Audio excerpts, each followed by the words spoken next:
జీవితంలో సొంత ఇల్లు కట్టుకోవడం కన్నా పెద్ద కోరిక ఇంకోటి ఉండదు అంటుంటారు.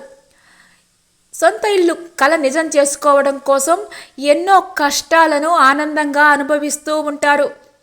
ఊరు ఏదైనా అక్కడే తమకంటూ ఒక సొంత ఇల్లు ఉన్నప్పుడే ఆ ఊరు తమదని చెప్పుకునే ధైర్యం కలుగుతుంది. లేదంటే ఆ ఊరికి తాము పరాయి వారము అనే భావన కలుగుతూ బాధిస్తూ ఉంటుంది.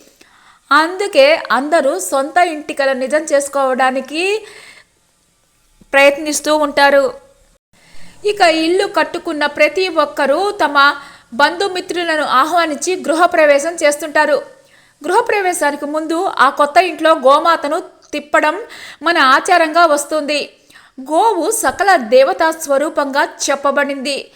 గోవుతో పాటే సమస్త దేవతలు వస్తారు అని శాస్త్రం చెబుతోంది.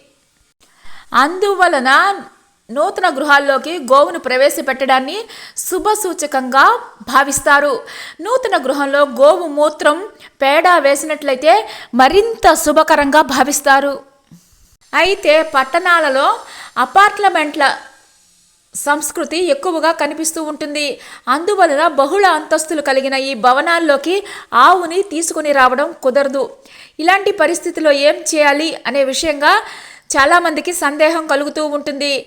లక్షలు ఖర్చు పెట్టినా ఆవు అడుగు పెట్టకుండా అయిందేమిటి అనే అసంతృప్తి కలుగుతూ ఉంటుంది. అయితే శాస్త్రం ఇందుకు చాలా స్పష్టమైన సమాధానం ఇచ్చింది. బహుళ అంతస్తుల్లో గృహప్రవేశం చేసేవాళ్ళు ఆ భవనం ప్రాంగణంలో ఆవు దూడలను అలంకరించి పూజించాలి. ఆవు దూడలకు అవసరమైన ఆహారాన్ని సమర్పించాలి.